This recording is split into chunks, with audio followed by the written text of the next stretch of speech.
Hello guys! Hello Sagittarius! Welcome dito sa aking channel, Kapalaran 888. Welcome guys!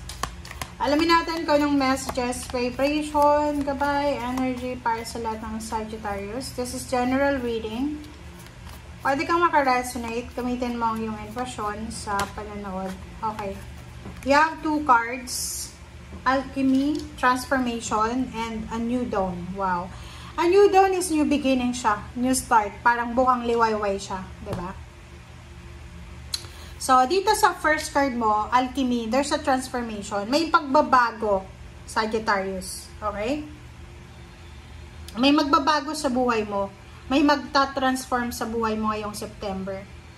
Parang, if you have the Midas touch, yung lahat ng hahawakan mo, like for example, kung ikaw ay business person, etong trabaho na to, etong kontrata na to na sisimulan mo, ay posibleng magbibigay to sa'yo ng limpak-limpak na salapi. Etong trabahong sisimulan mo, ay posibleng dyan ka aasenso. Dyan ka makakakuha ng maraming pera. Dyan ka mapopromote. Dyan ka magtatagumpay. Parang ganun. So, kung ano man to na sisimulan mo, especially this September, gawin mo to ng 101% na effort, okay? Kasi yung alchemy na to, hindi lahat ng tao nakakakuha ng, hindi lahat ng zodiac signs nakakakuha ng alchemy card eh. So, you're lucky. Kasi ito sinasabi na this is a motivation and determination sa atin na kung ano man tong ginagawa natin, relationship talaga. Relationship, love, sa career, kung ano pa man, or sa pera, kailangan natin ibigay yung 101% natin na energy. Okay, and the new dawn, sinasabi ng barahan na kung ano man to na sinisimulan mo, the worst is now behind you and positive new experiences are on the horizon. Diba? Sinasabi ng baraha, yung energy mo ay resonated kayo na dalawa ng Aries. Panoorin mo yung Aries kasi same din sa inyo. A new dawn, sinasabi ng baraha sa'yo na yung worst ay nasa likod mo na, nasa past mo na, okay? Yung mga hindi nangyaring maganda sa buhay mo, kalimutan mo na. Okay, you need to move on kasi merong positive na bagong experiences ang posibleng parating sa'yo. Okay.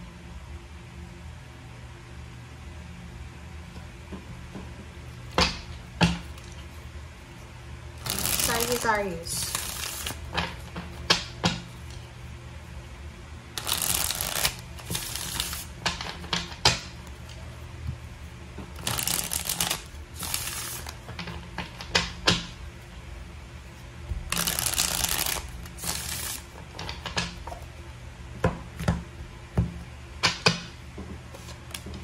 Okay, Page of Swords, the Magician, Seven of Cups, Two of Swords, and then Four of Wands. Sa ilalim mo dito, Sagittarius, Knight of Wands. So, this is exciting. Exciting, parang ano to, full of motivation and determination ang buwan na to para sa'yo. There's an incoming information, communication, balita, good news, or kung ano pa man siya, na posibleng magdadala sa'yo ng swerte, ng unexpected. Kasi itong The Magician, this is unexpected eh. So, there's a magic, there's a miracle coming, okay? This is a confirmation guys na may milagro na parating sa buhay mo, Sagittarius, na posibleng magbigay sa'yo ng several choices, option, decision, or kung ano pa man, lalo na tungkol sa pamilya. Like yung iba sa inyo dyan, may mga Sagittarius na ilang beses na kayo na nag-iisip. Like, may plano ka dati na magpatayo ng bahay sa probinsya. For example lang to. And ilang beses mo siyang pinag-isipan. But this September, possible na makuha mo na talaga yung tamang desisyon. Yung iba din sa inyo dito, so all about relationship eh. Pwedeng ilang beses kang nag-isip na magpakasal na, mag-asawa na, magkaroon na ng anak. And now, possible na makuha mo na talaga siya. Makapag-desisyon ka na. Or kumbaga, sa ilang buwan or ilang taon mong pag-iisip, makaka-desisyon ka na talaga. Okay? Nakikita natin dito, may mga Sagittarius na posibleng relationship yan, na hirap ka na sa karelasyon mo. Possible na makipaghiwalay ka kasi yun, pwedeng sobrang powerful ka this month of September na makakapag-decide ka talaga na yun yung gagawin mo. Mag-comment ka sa comment section guys, kasi ang nakikita ko sa'yo dito, puro unexpected yung darating sa'yo ngayong September. Yung parang dati sobrang siloso ka, and ngayon biglang magbabago ang lahat, na parang sobrang confident ka na ngayon na kaya mo na ang lahat. Seven of Cups, different options, different choices, several options, several choices ang posibleng darating sa'yo. And yung Two of Swords natin dito, sinasabi ng barahan na hindi ka na dapat nagdadalawang isip, lalo na kung ito ay para sa iyong katahimikan. Kasi yun ang nga sabi sa iyo eh. Ano man ang problema na pinagdaanan mo, the worst is now behind you. Wala na sila ngayon, hindi ka na daw dapat nagfo-focus sa kung ano yung nangyaring masama, yung hindi maganda. Mag-focus ka na sa kung ano yung positibo na darating sa buhay mo. And lahat ng gagawin mo, sisimulan mo ngayon, posibleng magdala sa'yo ng positibong resulta or outcome. Okay? Alright, so tingnan natin sa last deck tayo.